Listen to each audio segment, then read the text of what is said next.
Despite advancing digitalization, our world functions in an analog way.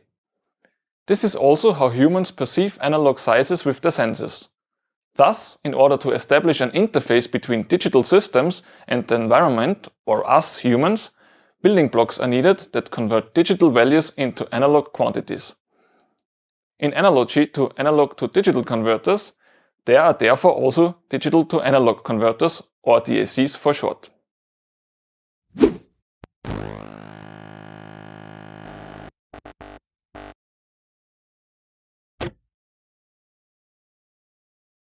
In general, a DAC receives a digital value via some kind of hardware interface and converts it into an analog voltage or current.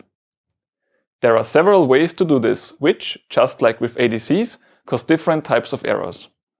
There are offset errors, gain errors, and integral and differential nonlinearities. In addition, there is also the possibility of bit glitches. Glitches are voltage spikes caused by a change in the digital input value, which in turn cause short-term changes in the analog output value.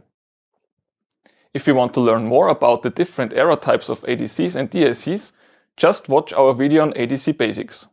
For now, let's get back to the simplest form of a digital-to-analog converter, the so-called 1-bit DAC.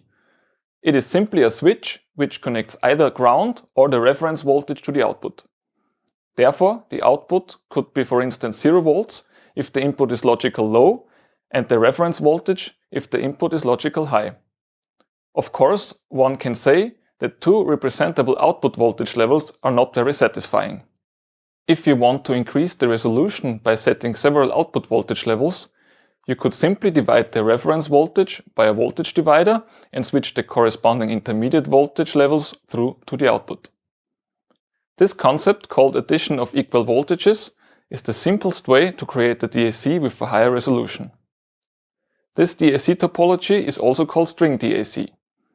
It features an intrinsic monotony, and its linearity is dependent on the matching of the resistors.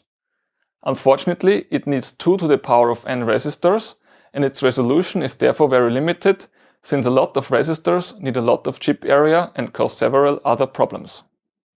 On the positive side, a string DAC is very fast. When a digital input code is applied to the string DAC, it is decoded and the output switch is immediately set to the appropriate configuration. For example, if a full-scale code is applied, the top switch closes and the output goes to full scale. In this example, the full-scale code of a string DAC produces an output of Vref minus 1 LSB.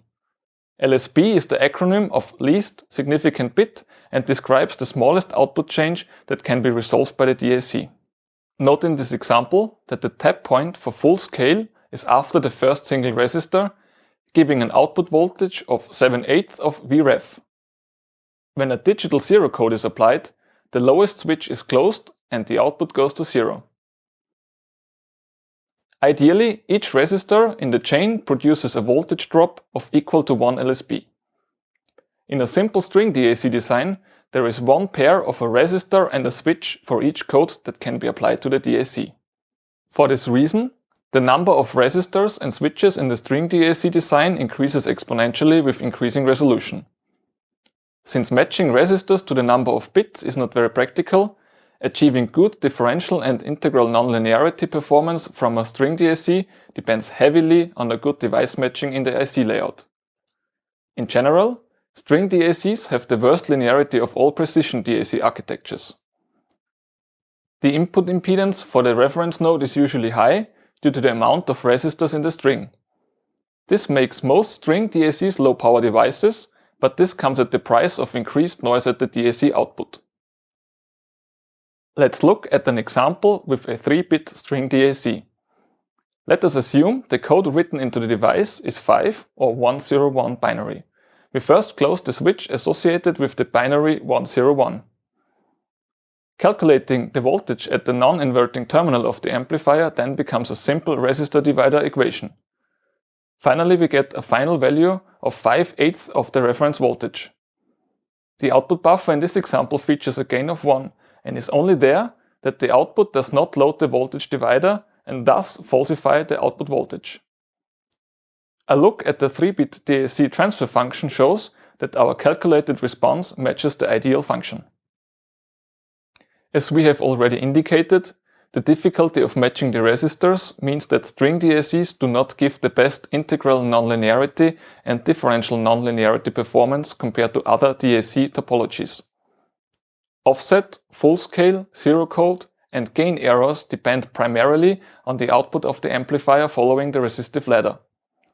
You will notice that the offset and gain errors are extrapolated from the 2-point line.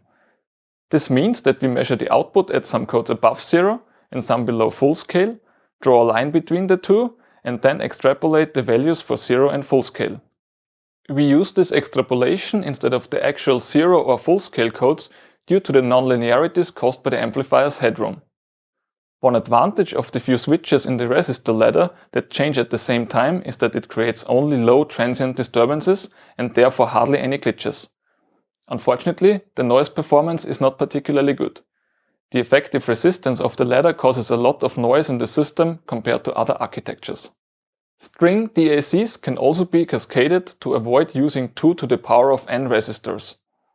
In this configuration, only m times 2 to the power of n over m resistors are needed, where m is the number of cascades. In this video, we learned about the basics of DACs and the simple string DAC. In the coming videos, we will look at other DAC topologies. My name is Niki and I'm with the Institute of Electronics. I hope you've learned something today, but anyway, thanks for watching.